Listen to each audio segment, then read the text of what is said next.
사사기 6장 11절 12절의 말씀입니다. 사사기 6장 11절 12절의 말씀을 함께 읽겠습니다. 이것은 하나님의 말씀입니다. 여호와의 사자가 아비에셀 사람 요아스에게 속한 오브라에 이르러 상수리나무 아래에 앉으니라. 마침 요아스의 아들 기드온이 미디안 사람에게 알리지 아니하려 하여 밀을 포도주 틀에서 타작하더니 여호와의 사자가 기드온에게 나타나 이르되 큰 용사여 여호와께서 너와 함께 계시도다 하매. 아멘. 오늘은 에피파니라고 하는 제목으로 하나님의 말씀을 함께 나누겠습니다. 여러분, 오늘 설교의 제목이 에피파니라는 말입니다. 혹시 여러분 이 에피파니라는 말을 들어보신 적이 있으신가요? 에피파니라는 말 혹시 들어보신 분 있으시면 한번 손을 들어보실까요? 네. 요셉이 혹시 알아? 네, 잘 모르는구나. 네, 아마 한 분도 안 계실 겁니다. 저도 에피파니라는 말을 설교를 준비하면서 처음 알게 되었습니다. 그런데 여러분, 이 에피파니라는 말을 혹시 여러분 자녀 중에 청년이나 청소년들이 있으신 분들 집에 가셔서 혹시 에피파니라는 말을 알고 있니? 라고 물어보면 정말 놀랍게도 많은 아이들이 에피파니라는 말을 알고 있을 겁니다. 왜냐하면 여러분, 그 이름도 유명한 존귀하신 BTS님의 방탄소년단의 진이라고 하는 member가 낸 솔로 음원의 제목이 에피파니입니다. 이 에피파니라는 곡의 뮤직비디오가 유튜브에서 무려 1억 뷰가 넘는, 그러니까 1억 명 넘는 사람이 이 에피파니라는 곡의 뮤직비디오를 시청을 했습니다. 그리고 아주 재미있는 뉴스가 있었는데, 멕시코에 있는 자폐증에 있는 어떤 아이가 이 음악을 듣고 이 음악의 가사에 영감을 받아서 뭔가 이렇게 놀라운 치유, 제가 기사를 자세히 읽어보진 않았는데 그 어려운 상황에서 극복했다. 그래서 감사하다라는 메시지를 한국으로 멕시코에서 보내줄 정도로 굉장히 큰 화제가 되었습니다. 이 노래 에피파니라는 노래가 어떤 한 사람을 사랑하던 사람이 어떤 과정을 거쳐서 나는 이 사람을 사랑했는데 실제로는 나는 나를 먼저 사랑해야 되는구나 라는 결론으로, 깨달음으로 이제 귀결하는 그런 내용의 가사로 되어져 있습니다. 혹시 이 곡의 제목이 아니더라도 문학에 관심이 많으시거나 아니면 영문학을 혹시 전공하신 분이 계시면 에피파니라는 말을 들어보셨을지도 모르겠습니다. 율리시스라고 하는 작품으로 유명한 제임스 조이스라는 아주 유명한, 영문학에서 아주 유명한 작가가 있습니다. 이 사람이 소설 더블린 사람들, 그리고 젊은 예술가의 초상이라고 하는 소설을 적었는데, 그 소설의 내용을 분석할 때 이 에피파니 기법을 제임스 조이스가 사용했다라고 합니다. 조이스가 어떤 내용이냐면, 등장인물들이 갑자기 어느 날 평범하고 일상적인 사건을 통해서 뭔가 깨달음을 얻어서 직관적으로 내가 어떤 존재구나 라는 것을 깨닫게 되는, 그것을 에피파니 기법이다라고, 그래서 소설에서 그렇게 쓰는 걸 에피파니 기법이다라고 합니다. 영화를 혹시 좋아하시는 분들 중에서도 이 에피파니라는 말을 들어보신 분이 계실 수도 모르겠습니다. 영화에서 에피파니 기법이라고 하면 1980년대 개봉했던 서기 2019 블레이드 러너라고 하는 작품이 굉장히 유명합니다. 리들리 스콧, 에일리언의 감독인 리들리 스콧 감독, 그리고 해리슨 포드가 주연한 영화입니다. 그러니까 인조인간은 그런 관련한 그런 내용인데요. 이 블레이드 러너라는 작품, 영화의 결말 부분에서 유니콘, 접혀져 있는 유니콘이 등장을 합니다. 그리고 중간에 유니콘 꿈을 꾸는 주인공이 나오는데, 이 유니콘 꿈이 도대체 무슨 의미일까? 이 유니콘이 무슨 의미일까? 그런데 제가 내용을 자세히 얘기하면 스포일러가 되기 때문에, 어쨌든 이 유니콘이 등장을 하고 이 유니콘을 등장인물이 집어드는 순간 주인공도 그렇고 그 스토리를 그동안 따라왔던 관객들도 그렇고 모두 다 놀라운 깨달음을 얻게 됩니다. 그러면서 소스라치게 놀라게 됩니다. 영화의 반전이 이 유니콘 하나에 들어 있습니다. 그러니까 어떤 아주 일상적인 사물이나 장면 하나를 가지고 뭔가 놀라운 깨달음을 주는 그런 기법을 영화에서 에피파니다라고 합니다. 이쯤 되면 에피파니라고 하는 단어가 가지고 있는 어떤 뜻에 대해서 어느 정도 느낌이 오실 수 있을 것 같습니다. 우연한 순간에 귀중한 것들, 특별히 어떤 통찰이나 깨달음을 얻게 되는 것을 에피파니라고 합니다. 그런데 여러분, 사실 이 에피파니라고 하는 단어는 원래 기독교에서 유래한 말입니다. 그것도 아주 기독교에서 전통적으로 지키는 중요한 절기를 뜻하는 단어가 바로 이 에피파니입니다. 여러분, 혹시 지금 당장 핸드폰 꺼내셔서 네이버에서 에피파니라고 하는 단어를 치시면 이렇게 나옵니다. 자, 보이시나요? 1번 뜻은 어떻게 되어 있냐면 동방의 세 박사의 베들레헴 내방이 상징하는 예수 공현, 이렇게 되어 있고요. 두 번째는 예수 공현 축일 12th day라고 되어 있습니다. 12번째 날, 1월 6일 크리스마스 후 12번째 날, 이렇게 기록이 되어져 있고, 세 번째로는 신의 출현, 신의 나타남, 이렇게 기록이 되어져 있습니다. 예수 공현 축일이라고 하니 1월 6일, 카톨릭에서는 예수 공현 축일이라고 하는데 기독교에서는 주현절이라고 부르는 절기가 바로 에피파니라고 하는 절기입니다. 그런데 분명히 제가 기독교에서 지키는 절기라고 말씀드렸는데 주현절이라는 말을 아마 처음 들어보시는 분들이 많이 계실 것입니다. 여러분, 혹시 오늘 주보를 갖고 계시면 이 주보에 저희가 표지에 보면 이렇게 주제가 있고 요 바로 아래에 날짜가 써있는 맨 끝에 이런 식으로 되어 있습니다. 제24권 2호 주현절 후 첫 번째 주일, 주님의 수세주일, 이렇게 기록이 되어 있죠. 24권이라고 하는 것은 우리 교회가 이 주보가 24번째 권, 그러니까 24년째가 됐다라는 뜻이고, 둘째 주일이니까 2호가 되는 것입니다. 그리고 옆에 있는 건 이번 주일이 교회력으로 어느 주일인가, 주현절 후 첫 번째 주일이라고 기록이 되어져 있습니다. 그러니까 여러분, 대림절, 사순절 이렇게 알잖아요. 저희 그 주보에 보시면 보통 성탄절 후 첫째 주일, 아니면 성령 강림절 후 몇째 주일, 부활절 후 몇째 주일, 이렇게 기록이 되어져 있는 것을 알 수 있습니다. 대림절이나 사순절, 부활절 같은 특정 절기로 지키는 주일 외에는 다른 주일은 이렇게 그냥 어느 중요한 절기 다음 몇째 주일, 이렇게 기록을 합니다. 그런데 이번 주는 성탄절 후 셋째 주일이라고 하지 않고 주현절 후 첫째 주일이다라고 합니다. 그러니까 주현절은 교회력상으로 매우 중요한 절기다. 성탄절, 성령강림절, 부활절과 더불어서 기독교에서는 매우 중요한 의미를 가지고 있는 절기가 바로 주현절입니다. 그렇다면 주현절은 무엇을 뜻할까요? 주현절의 말은 말 그대로입니다.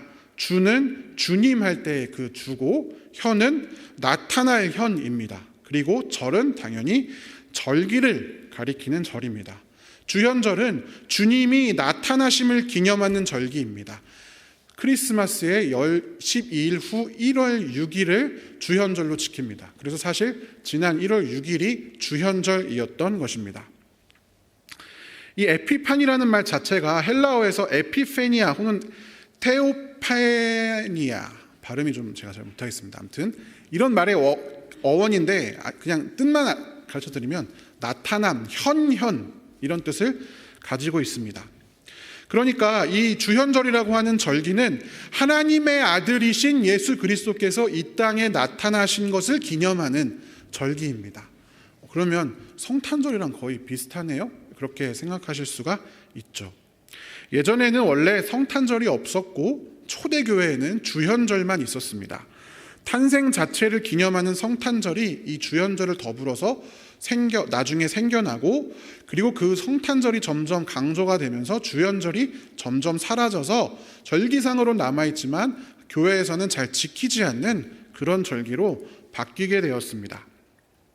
그렇다면 주현절에는 무엇을 기념하느냐? 동방박사가 찾아와서, 예수님이 이 땅에 탄생하셔서 동방박사가 찾아왔을 때 처음으로 외부인들을 만난 거잖아요. 이방인들을. 그래서 예수님의 존재가 세상 사람들에게 처음 알려진 것을 기념하기도 합니다. 그리고 예수님께서 세례를 받으실 때 하늘이 열리고 이는 내 사랑하는 아들이요 내 기뻐하는 자다 음성이 울리면서 그 말이 이렇게 하늘에 울려 퍼졌잖아요. 그러니까 세상에 선포된 것입니다. 그것을 기념하기도 합니다. 그리고는 한 가지 더, 예수님이 이 땅에 오셔서 일으키신 첫 번째 기적, 가나의 혼인잔치에서 물을 포도주로 바꾸시면서 예수님이 그냥 사람이 아니라 하나님의 아들이심을 나타내 보이신 그것을 기념하는 절기이기도 합니다. 그래서 예수님의 탄생과 세례와 첫 번째 이적을 기념하는 세 가지 요소를 모두 가지고 있는 것이 바로 에피파니라고 하는 절기입니다. 오늘날에는 성탄절의 의미에 주연절을 포함시켜서 함께 지킵니다. 우리에게는 그 차이가 크게 느껴지지 않고 이것을 일일이 설명하려고 하면 너무 좀 이렇게 번잡스러운 일이 되기 때문입니다. 그래서 오늘날 한국교회에서는 이제 실제 교회에서 주연절을 지키고 주연절 예배를 드리고 그러는 경우는 거의 없습니다만, 이탈리아 같은 데서는 오늘날에도 주연절이 정식 휴일로 지정이 되어져 있습니다. 그만큼 주연절은 기독교 안에서 우리는 아무도 모르지만 굉장히 의미를 가지고 있는 그런 절기다라는 것입니다. 어찌되었든지 주님의 나타나심을 축하하고 기뻐하는 이 에피파니, 주현절의 절기를 우리가 보내고 있는데요. 하나님께서 나타나신 이 에피파니가 우리에게 갖고 있는 의미가 무엇일까요? 예수님이 탄생하셔서 우리 죄를 구원하신 것 이외에 내 인생에 나타나신 하나님은 어떤 의미를 가지고 있을까? 이 주현절이라는 익숙치 않은 절기를 통해서 우리가 함께 생각해 보아야 할 것이 무엇인지, 오늘 본문에서 기드온에게 일어난 에피파니, 기드온이 하나님과 만났던 그 사건을 통해서 우리가 함께 생각해 보고자 합니다. 오늘의 본문은 아마 교회 좀 다니신 분들은 여러 번 들어보셨을 그런 장면입니다. 기드온에게 하나님께서 나타나셔서 그를 사사의 자리로 인도하시는 그런 장면입니다. 당시의 사사기 시대의 이스라엘 백성들은 하나님의 명령을 어기고 자신들의 이득을 위해서 가나안 땅의 신 바알과 아세라를 섬기는 그런 잘못을 범하고 있었습니다. 그리고 그 결과 여러 민족들의 침략을 받았는데, 이 당시에는 미디안의 침략을 받고 있었습니다. 우리 사사기 6장 1절부터 5절까지 조금 길지만 같이 읽어보겠습니다. 이스라엘 자손이 주님께서 보시는 앞에서 악한 일을 저질렀다. 그래서 주님께서는 7해 동안 그들을 미디안의 손에 넘겨주셨다. 미디안 사람의 세력이 이스라엘을 억누르니 이스라엘 자손은 미디안 사람들 때문에 산에 있는 동굴과 요새에 도피처를 마련하였다. 이스라엘 자손이 씨앗을 심어 놓으면 미디안 사람과 아말렉 사람과 동방 사람들이 쳐올라오는 것이었다. 그들은 이스라엘을 마주보고 진을 쳐놓고는 가사에 이르기까지 온 땅의 소산물을 망쳐놓았다. 그리고 이스라엘에 먹을 것을 하나도 남기지 않았으며 양이나 소나 나귀까지도 남기지 않았다. 그들은 가축대를 몰고 장막을 가지고 메뚜기 떼처럼 쳐들어왔는데 사람과 낙타가 이루 셀 수 없을 만큼 많았다. 그들이 들어와서 온 땅을 황폐하게 만들었다. 아멘. 이 미디안이라고 하는 족속은 아브라함의 후처, 아브라함이 사라가 죽은 다음에 후처 구두라를 이제 자기 후처로 드리고 낳은 아들의 이름, 아들들 중에 한 명의 이름이 바로 미디안입니다. 이 미디안은 사막에서 거주하면서 유목을 활동을 했던 유목 민족이었습니다. 이 사람들은 낙타를 타고 다니면서 사막을 건너서 도시라든지 어떤 농촌을 쳐들어와서 약탈하는 것이 이들의 수법이었습니다. 점령해서 그 땅을 다스리고 괴롭히고 수탈하고 그것이 아니라 한번 쳐들어와서 모든 것을 다 빼앗아서 다시 돌아가는 그런 형태의 방법을 썼습니다. 그래서 온 땅이 그 사람들이 한번 지나가면 온 땅이 황폐해졌습니다. 마치 역사상의 몽골 제국을 보는 것과 같은 그런 상황이었습니다. 그래서 이 이스라엘 자손이 미디안 때문에 궁핍함이 심했습니다. 힘들어서 그 씨앗을 심고 농사를 지어놓으면 하나도 남기지 않고 다 가져가기 때문에 너무나 큰 어려움이 있었습니다. 그래서 이스라엘 자손들이 하나님께 울부짖었습니다. 그리고 하나님께서 선지자를 보내어서 너희가 뭐 때문에 이런 일이 일어났는지를 이스라엘 백성들에게 알려주신 후에 바로 오늘의 본문 기드온을 부르는 장면이 등장을 합니다. 함께 사사기 6장 11절 상반절을 읽어보겠습니다. 주님의 천사가 아비에셀 사람 요아스의 땅 오브라에 있는 상수리 나무의 아래에 와서 앉았다. 여호와의 사자가 오브라의 상수리 나무 아래에 나타나셨습니다. 요아스라고 하는 사람은 기드온의 아버지인데 바알 신을 섬기는 사람이었습니다. 그 사람의 땅에 있는 상수리 나무에 하나님의 천사가 나타났는데, 상수리 나무는 어떤 나무냐면 신을 예배하는 그런 나무입니다. 바알을 섬기는 장소가 바로 상수리 나무였습니다. 이 상수리 나무는 당시에 찾아볼 수 있는 좀 거대한 나무 중에 하나입니다. 보시면 알지만 이건 제 느낌일지도 모르겠지만 뭔가 신성해 보이지 않으세요? 나무 자체가. 그러니까 상수리 나무를 흔히 신성시되는 나무로 여겼습니다. 아마 당시에는 바알을 섬기던 시대였기 때문에 이 나무 아래에서 바알을 섬겼을 것입니다. 실제로 여러분 엘리야랑 바알과 아세라 선지자가 싸우던 갈멜산이 상수리 나무로 뒤덮인 산이었다라고 기록이 되어 있습니다. 바로 이 바알을 예배하던 자리에 하나님의 천사가 내려와서 앉았습니다. 그때 기드온은 무엇을 하고 있었을까요? 같이 한번 사사기 6장 11절 하반절을 읽어보겠습니다. 그때에 요아스의 아들 기드온은 미디안 사람들에게 들키지 않으려고 포도주 틀에서 몰래 미리삭을 타작하고 있었다. 아멘. 기드온이 미디안 사람들에게 들키지 않으려고 포도주 틀에서 밀을 타작하고 있었습니다. 밀을 타작하려면 여러분 사방이 탁 트인 장소에서 바람을 이용해서 타작을 해야 합니다. 밀을 쌓아놓고 밀을 막 세게 밟든지 아니면 도리깨질을 해야 이제 밀을 타작할 수 있습니다. 그때 당시에도 그랬습니다. 넓은 들판 한가운데 밀을 가득 깔아놓고 도리깨질을 하든 밟든 그런 일을 해야만 밀을 효율적으로 한꺼번에 많이 타작할 수 있는데 기드온은 그렇게 하지 못했습니다. 미디안에게 걸릴까봐. 그래서 포도주 틀에서 타작하고 있었다라고 몰래 타작하고 있었다라고 기록하고 있습니다. 포도주 틀은요 여러분 이렇게 생겼습니다. 쉽게 말하면 동그란 거 두 개가 있고 한쪽에 약간 낙차를 두고 이렇게 만들어 놓고 가운데 파놓습니다. 그럼 위에다 포도를 놓고 위에서 밟으면 밟으면 당연히 물이 나올 거 아니에요. 건더기는 위에 있고 물만 아래로 내려가서 아래쪽에 이제 포도즙이 고이게 되는 겁니다. 그게 포도주 틀입니다. 딱 봐도 여러분 좁아 보이지 않습니까? 많아야 사람 10명, 적으면 이제 좁은 포도주 틀은 1명 정도가 들어갈 수 있는 그런 곳입니다. 게다가 여기 야외처럼 보이지만 포도주에는 불순물이 들어가면 안 되기 때문에 주로 건물 안에 지어져 있었습니다. 또한 포도주 틀에는 여러분 불순물이 들어가면 안 되니까 애초에 포도주 틀에서 타작한다는 건 그 포도주 틀은 다시는 포도주 만드는 용도로 사용되지 않는다. 이제 포도주는 만들어 먹을 생각도 못하고 거기에서 곡식을 빻는 용도로 사용했다라고 하는 것입니다. 마태복음 21장에 보면 포도주 틀에 대한 한 가지 추가 설명이 있습니다. 마태복음 21장 33절에 살펴보면 한 집 주인이 포도원을 만들고 울타리로 두르고 즙 짜는 틀을 만들고 망대를 지었다. 이렇게 기록이 되어 있습니다. 포도원에는 늘 포도주 즙 짜는 틀이 있는데 그 옆에다가는 망대를 세워두었습니다.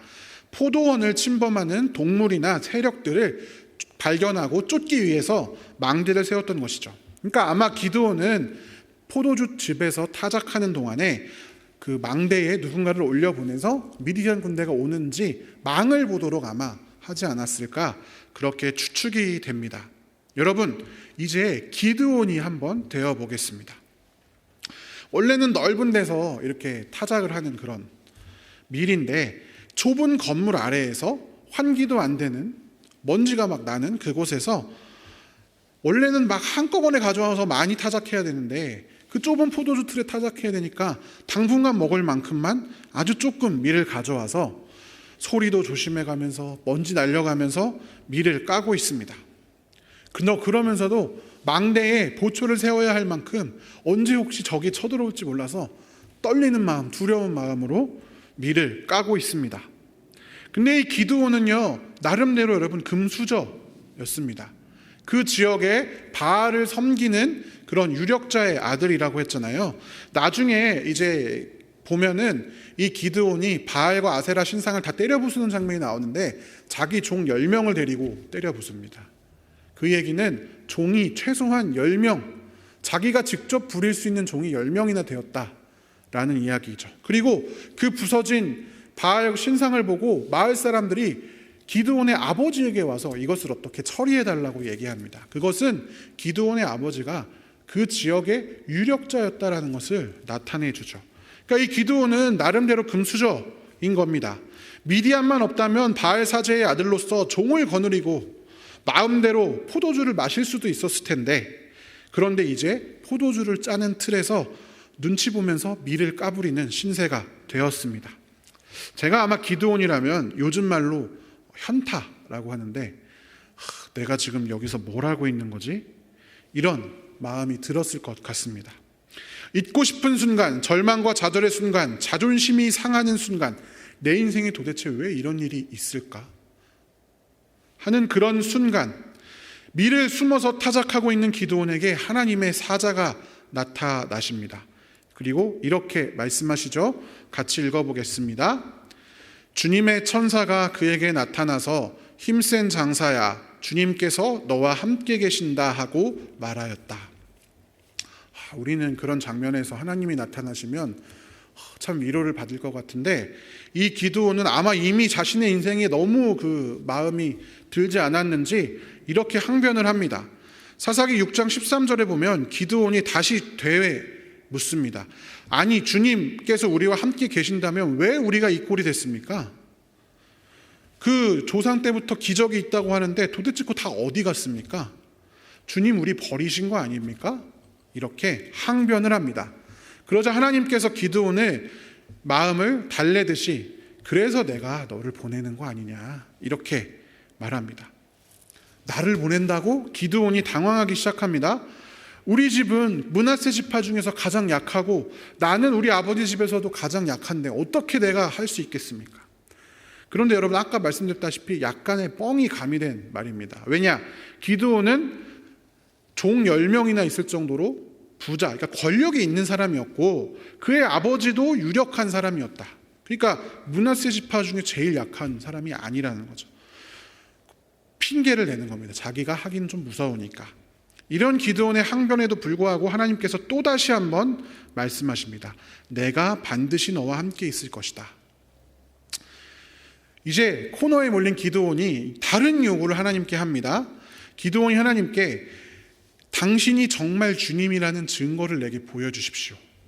분명한 표징을 내게 보여주세요. 이렇게 기드온이 말합니다.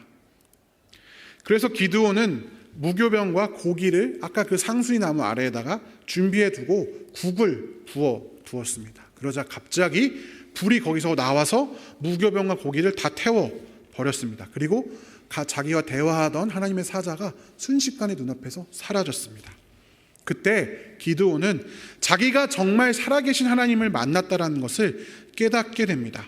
하나님이 자신에게 에피파니, 즉 현현하셨음을 고백하게 됩니다. 사사기 6장 22절, 23절을 같이 한번 읽어보겠습니다. 기드온이 그가 여호와의 사자인 줄을 알고 이르되 슬프도소이다 주 여호와여, 내가 여호와의 사자를 대면하여 보았나이다 하니 여호와께서 그에게 이르시되 너는 안심하라, 두려워하지 말라, 죽지 아니하리라 하시니라. 아멘. 진짜 이제 내가 하나님의 사자를 만났습니다. 나 이제 죽으면 어떡해요? 그러니까 하나님께서 죽지 않을 거야 위로해 주시죠. 그리고 기드온은 하나님을 만났던 그 자리 상수리 나무 아래에 제단을 쌓습니다. 같이 한번 사사기 6장 24절을 읽어보겠습니다. 기드온이 여호와를 위하여 거기서 제단을 쌓고 그것을 여호와 살롬이라 하였더라. 그것이 오늘까지 아비에셀 사람에게 속한 오브라에 있더라. 기드온이 제단을 쌓았습니다. 그리고 그 이름을 여호와 살롬이라고 불렀습니다. 살롬, 평화. 하나님은 평강이시다라는 뜻을 가지고 있는 말입니다. 그리고 그것이 사사기가 기록될 때까지 그곳에 남아 있었습니다. 성도 여러분, 기드온은 일상을 살아가고 있었던 사람이었습니다. 그에게 미디안과 아말렉, 동방 사람들을 통한 죽음, 약탈의 위협은 일상이었습니다. 늘 그랬듯이 숨어서 불평하면서 타작하고 있었습니다. 아마 그의 그 순간은 기억하고 싶지 않은 일상, 인생에서 지워버리고 싶은 순간, 되돌리고 싶은 순간이 아니었을까요? 그런데 하나님께서 기드온에게 에피판이 나타나시자 어떻게 되었습니까? 그곳에 제단을 쌓고 최소한 사사기가 기록될 때까지 그 제단이 유지가 되었습니다. 영원히 기억해야 할 곳이 되었습니다. 전쟁과 치욕의 기억이 아니라 평강이신 하나님을 기억하는 장소가 되었습니다. 그가 하나님을 만났을 때에 단순히 그가 힘을 얻어서 미디안을 물리치고 이스라엘을 구원한 것, 그것도 놀라운 일이지만 그것뿐만이 아니라 기드온 개인에게는 슬픔과 고통, 애통과 절망, 치욕과 불안함의 순간이 기쁨과 평강의 순간으로 바뀌어진 것입니다. 그리고 바알을 섬기던 상수리 나무가 하나님을 섬기던 제단으로 바뀌는 놀라운 일이 일어난 것입니다. 이것을 여러분 순간의 구속이라고 합니다. 사랑하는 성도 여러분, 우리는 구속이라고 하는 말을 죄에 대한 구속만을 생각합니다. 구원이라고 하는 것을 십자가에서 우리의 영원한 생명을 구원해 주신 것으로 생각합니다. 맞습니다. 그러나 그것이 전부가 아니다라는 것이 놀라운 하나님의 은혜입니다. 하나님께서 우리의 인생에 나타나시는 그 순간순간마다 우리의 그 순간이 구원을 받습니다. 그 순간이 구속됩니다. 하나님의 놀라운 은혜입니다. 돌이켜보면 성경의 많은 인물들이 하나님을 만나게 되었을 때 그들의 미래도 변화되었지만 그들의 과거에 대한 해석도 변화되었습니다. 갈릴리의 어부였던 베드로, 그냥 물고기 잡던 베드로가 예수님을 만나서 다른 사람이 되었는데 사람을 낚는 어부가 되었습니다. 과거에 물고기 잡는 그 기억이 연결되는 것이죠. 성경을 너무 지나치게 열심히 공부해서 유대교에 심취해서 유대교에 대적하는 것에는 어떤 일이라도 마다하지 않았던 사울이 예수님을 만나고 나서는 과거에 그렇게 열심히 했던 성경 공부를 가지고 하나님의 살아계심을, 예수 그리스도의 존재를 증명해내는 그런 땅끝까지 복음을 전하는 사람이 되었습니다. 예수님을 만났을 때에 그들의 미래도 바뀌었지만 그들의 과거도 바뀌었습니다. 그들의 인생 순간순간이 구원받은 것입니다. 우리가 하나님을 만날 때, 하나님께서 우리의 삶에 나타나실 때에 방치되어 있던 순간에 중요한 의미가 부여됩니다. 퇴색된 일, 매일같이 반복되어서 퇴색되어 버린, 내가 이거 왜 하고 있지? 하는 그 일에 가치가 새롭게 발견됩니다. 누구도 돌보지 않았던 일들의 중요성이 다시 부여됩니다. 제가 여러 번 설교에서 말씀드린 적 있지만 수련회 할 때 하나님을 누군가 만나는, 뜨겁게 만나는 그 순간에 거기에 온도를 맞추기 위해서 누군가 기도 안 하고 불 떼고 있고 뒤에서 불 켰다 껐다 하고 있고 하는 그 일들이 그 개인에게는 나도 기도하고 싶은데 왜 이걸 하고 있을까? 하지만 하나님의 역사 안에서는 그 일을 통해서 사람들이 구원되고 결국엔 또 내가 그렇게 기도의 자리에 있을 때 누군가는 또 그 일을 함으로써 하나님의 구원 역사에 동참하는 것처럼 그 순간이 가치가 새롭게 발견되는 것이 하나님의 은혜입니다. 하나님을 만났을 때 우리는 우리의 지금까지의 인생이 결코 헛되지 않았음을 깨닫게 되는 것입니다. 그럴 때 기독교 신앙이 그냥 정신 승리, 현실 높이가 아니라 현실을 살아가는 실제적인 힘을 갖게 되는 것입니다.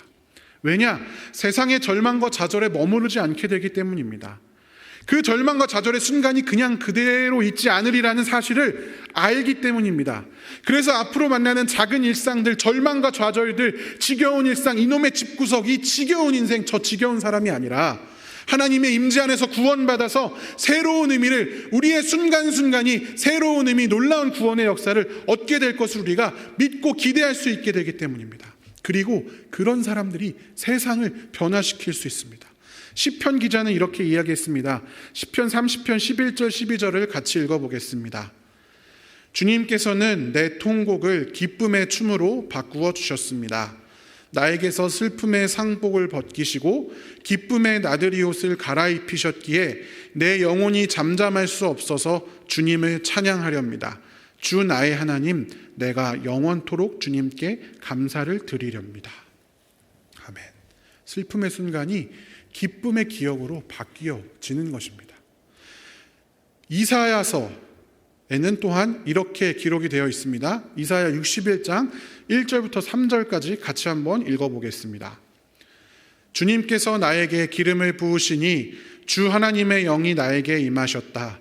주님께서 나를 보내셔서 가난한 사람들에게 기쁜 소식을 전하고 상한 마음을 싸매어 주고 포로에게 자유를 선포하고 갇힌 사람에게 석방을 선언하고 주님의 은혜의 해와 우리 하나님의 보복의 날을 선언하고 모든 슬퍼하는 사람들을 위로하게 하셨다. 시온에서 슬퍼하는 사람들에게 제 대신에 화관을 씌워주시며 슬픔 대신에 기쁨의 기름을 발라주시며 괴로운 마음 대신에 찬송이 마음에 가득 차게 하셨다. 그리하여 사람들은 그들을 가리켜 의의 나무, 주님께서 스스로 영광을 나타내시려고 손수 심으신 나무라고 부른다. 순간의 구속이 가장 잘 나타난 그런 구절입니다. 예수님께서 공생애를 시작하시면서 누가복음 4장에서 안식일에 회당에 가셔서 바로 이 구절을 펴서 읽으셨습니다. 그리고 이 글을 읽으신 후에 예수님을 빤히 쳐다보는 사람들을 예수님께서 둘러보시고서 이렇게 말씀하셨습니다. 이 성경 말씀이 너희가 듣는 가운데서 오늘 이루어졌다. 아멘. 사랑하는 성도 여러분, 이 일은 이미 우리에게 이루어졌습니다. 우리가 오늘날 주현절을 굳이 따로 기억하지 않는 이유는 1년에 한 번만 하나님이 나타나셨다 기억할 것이 아니라 매일 매 순간 우리의 모든 순간에 하나님의 임재를 경험하기를, 하나님을 만나기를, 그래서 우리의 일상이 구속되기를, 우리가 하는 작은 일들이, 부족한 용기가 아주 보잘것없어 보이는 그 순간순간들이 하나님 안에서 귀하게 쓰임받고 변화되는 것을 기대하며 살아갈 수 있도록, 그래서 주현절을 따로 지키지 않고 매일의 일상에 하나님의 임재를 구하는 것이 우리의 인생이 아닐까 생각해 봅니다. 사랑하는 성도 여러분, 올해도 우리의 순간순간 에피파니, 하나님을 만날 때, 하나님이 우리 삶에 나타나실 때에 우리의 인생의 순간순간들이 하나님 안에서 구원되고 귀한 의미를 찾을 줄로 믿습니다. 함께 기도하겠습니다. 사랑의 하나님, 우리를 죄에서 구원하신 그 은혜만으로도 너무나 큰데 단지 그것에서 그치지 아니하고 우리의 순간순간, 절망과 좌절의 순간, 의미 없어 보이는 그 순간순간을 구원해 주셔서 하나님 안에 새로운 의미를 찾게 하시고 과거가 더 이상 절망 속에 머물지 아니하고 과거마저도, 우리가 손댈 수 없는 그 과거마저도 기쁨과 감사의 제목으로 변화시키시는 그 하나님의 놀라운 은혜를 찬양합니다. 주님, 우리가 이 현실에 불평과 불만하며 불안에 떠는 우리의 곤고한 존재들을 긍휼히 여겨주시고 그 순간마다 하나님 우리 삶에 나타나 주셔서 그 순간이 하나님 앞에 얼마나 아름다운 순간인지 다시금 깨닫는 우리가 되게 하여 주시옵소서. 그래서 그 믿음 가지고, 그 용기 가지고 세상을 기꺼이 변화시켜 나가는 우리들 되어질 수 있도록 주님 인도하여 주시옵소서. 감사드리며 살아계신 예수님의 이름으로 기도합니다. 아멘.